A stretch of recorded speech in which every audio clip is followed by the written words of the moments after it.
नमस्कार, मैं चंद्रकांत मिश्रा और आप देख रहे हैं टुडे 24.in। और इस समय अभी हम मौजूद हैं अखिल भारतीय अपराध विरोधी मोर्चा के दफ्तर में और हमारे साथ में हैं धनवंत सिंह राठौर। और इनसे हम लोग जानकारी लेंगे कि नीतीश कुमार की पार्टी जदयू लगातार मांग कर रही है नीतीश कुमार को भारत रत्न दिलाने के लिए।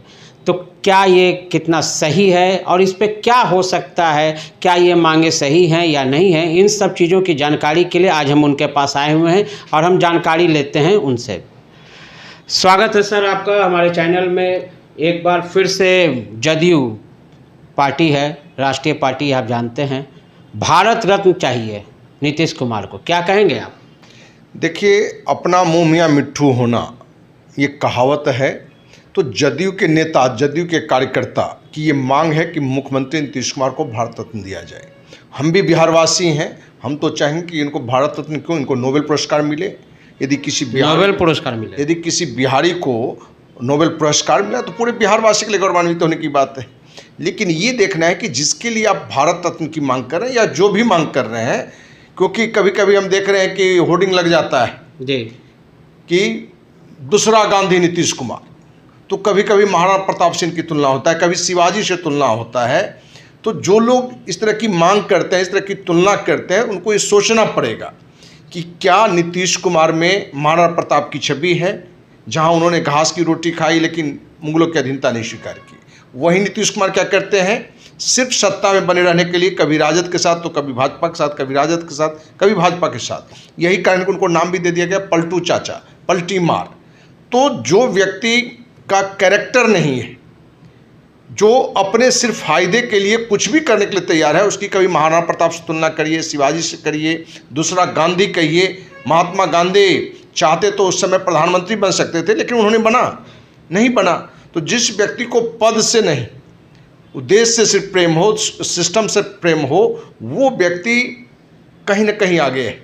तो नीतीश कुमार को जो उनके ही पार्टी के जो दल के जो नेता हैं, कार्यकर्ता हैं, जो अभी नई मांग रखती कि भारत रत्न मिलना चाहिए।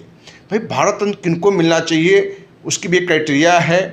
और पूरे देश से हर साल कितने लोगों को ज़्यादा से ज़्यादा दिया जा सकता है, क्योंकि नीतीश कुमार में मेरी नज़र में ऐसा कोई भी गुण नहीं है जो कि भारत रत्न के योग्य उनको हम माने। हम तो उनको बिहार रत्न के योग्य भी नहीं मानते हैं, क्योंकि जो व्यक्ति सिर्फ सत्ता में बने रहने के लिए जात पात की राजनीति करता हो, दो जात में बिखराव लाने का काम करता हो, जो व्यक्ति सत्ता में बने रहने के लिए किसी को फंसाता हो, किसी को बचाता हो, इस तरह के व्यक्तित्व को यदि भारत रत्न मिलना चला जाएगा तो भारत रत्न जैसा सम्मान भी कहीं न कहीं लोग को तुच्छ लगने लगेगा। तो हम कहेंगे भाई, जदयू के नेताओं से, कार्यकर्ता से, भाई चमचागिरी करिए, आप उन्हें अपने माँ बाप ये सब बनाते रहिए, उनके तरफ उस तरह सम्मान देते रहिए, लेकिन सिर्फ नीतीश कुमार जैसे कैरेक्टर के लोगों को, व्यक्तित्व के लोगों को आप प्रधानमंत्री बनाने की भी कभी मांग कर देते हैं, कभी महामानव से तुलना कर देते हैं। और अभी एक नया जो मांग आप लोगों ने भारत रत्न का रख दिया, तो क्या आपको भी ये लगता है कि भारत रत्न के योग्य है?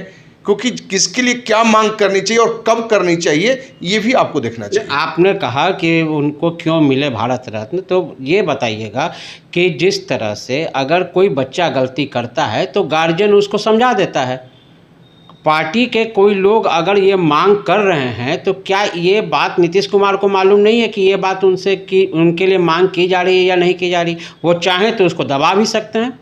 देखिए, नीतीश कुमार की अपनी एक रणनीति रही है, वो अपने नेताओं से, अपने कुछ वरिष्ठ कार्यकर्ताओं से भी इस तरह की बात को उठवाते रहते हैं। वो उनका एक राजनीतिक अपना खेल है और अपने छवि को कैसे बढ़िया बताना है, अच्छा बताना है। तो चर्चा में बने रहने के लिए, बिल्कुल चर्चा में बने रहने के लिए। और देखते हैं कि उन्होंने चुनावी दिया भी, बिहार में बाहर है नीतीश कुमार है, तो नीतीश की सहमति से ही प्रशांत किशोर ने इस तरह का स्लोगन डलवाया था, बिहार में बाहर है नीतीश कुमार है।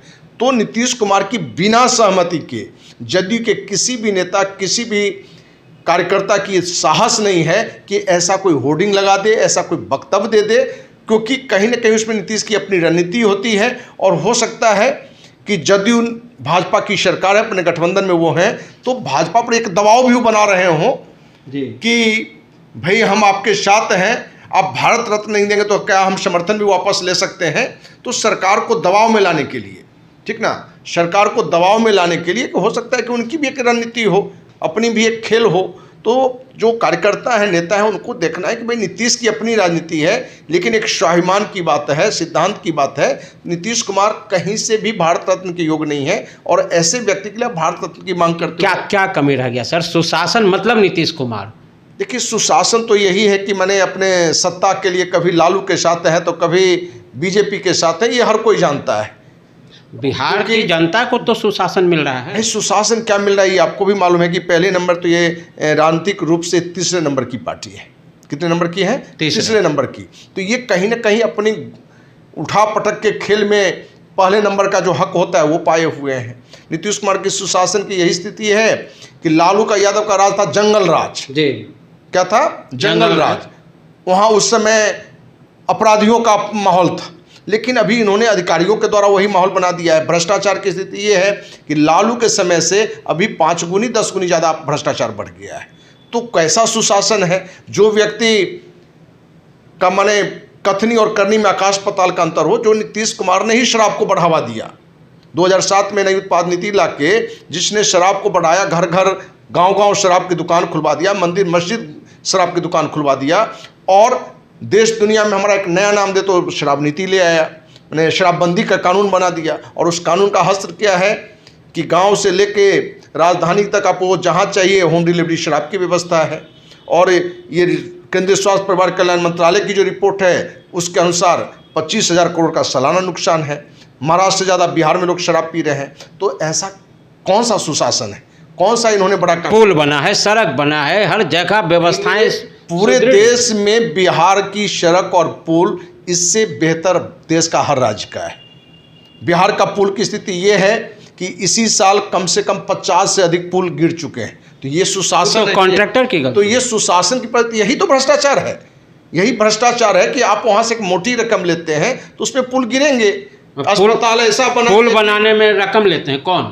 भाई मेरे नीचे से लेकर ऊपर तक जाता है, ये हर कोई जानता है। आप मीडिया तो अच्छी तरह से जानते हैं। अस्पताल ऐसे जगह पर बना दिया गया जहाँ की 15 साल बना हुआ अस्पताल हो गया और एक मरीज नहीं देखा है। ऐसे जगह पर पुल बना दिया गया जहाँ कोई उसका लिंक ही नहीं है, खेत में पुल बना दिया गया। तो इस तरह के जो मुख्यमंत्री हैं उनको यदि आप भारत रत्न देंगे तो कहीं ना कहीं लगता है कि भारत जैसे सम्मान का अपमान करना है।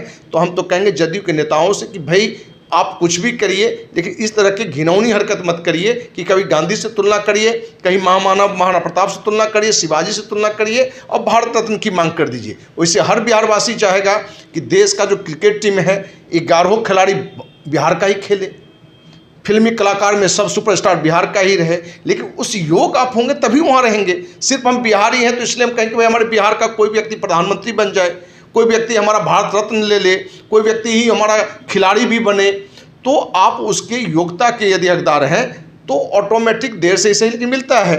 जैसे कर्पूरी ठाकुर जी का देर से सही लेकिन मिला, लेकिन कितने समय बाद मिला, वो कितने समय बाद मिला। और कर्पूरी ठाकुर और नीतीश कुमार में तुलना आकाश पाताल का तुलना है। कर्पूरी ठाकुर पूरे जीवन में एक मकान नहीं बना सके, भ्रष्टाचार का उन पर कोई दाग नहीं लगा। जिस बिहार में जातवाद की बात होती है, जिस समाज से वो आते हैं उस समाज से नाम मात्र के लोग हैं और उसमें बिहारवासी उनको चुनते रहे।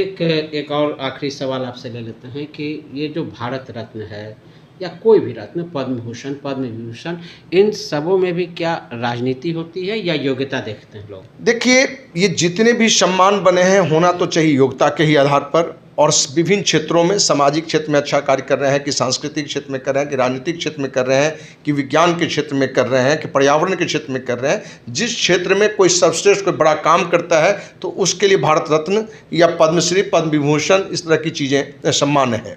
लेकिन ये सच्चाई है कि कहीं ना कहीं ये सारे सम्मान राजनीति से भी प्रभावित होते हैं, इसमें कहीं से कोई शंका नहीं है। और यही कारण है कि नीतीश कुमार अपने ही पार्टी के नेताओं के द्वारा इस मुद्दे को आगे उछाला है कि नीतीश कुमार को भारत रत्न दे, क्योंकि नीतीश कुमार को लगने लगा है कि हम अपने अभी की जो राजनीतिक स्थिति है जिसमें भाजपा भी कहीं फंसा हुआ है, हमारे बिना वो चल नहीं सकता है, तो कहीं ना कहीं उनका भी एक सपना होगा।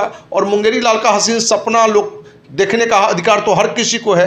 तो नीतीश कुमार ने इसी सपना के आधार पर अपने लोगों के द्वारा भारत रत्न की मांग अपने लिए करवा दिए। मतलब एक बिहारी होने के नाते आप ये चाहते हैं कि भारत रत्न मिल जाए, भाई हम तो लेकिन चाहेंगे कि उनको आपको भी भारत रत्न योग्यता मिले, नोबेल पुरस्कार मिले, लेकिन हम उसके हकदार तो हों और दूसरे को क्यों मैंने हम तो खुद चाहेंगे कि हमको नोबेल पुरस्कार मिल जाए, दुनिया का सर्वश्रेष्ठ पद हो जाए, दुनिया का सबसे बड़ी संपत्ति हो जाए, ये हर आदमी चाहता है। लेकिन चाहना और होना, क्या उसके योग आप हैं?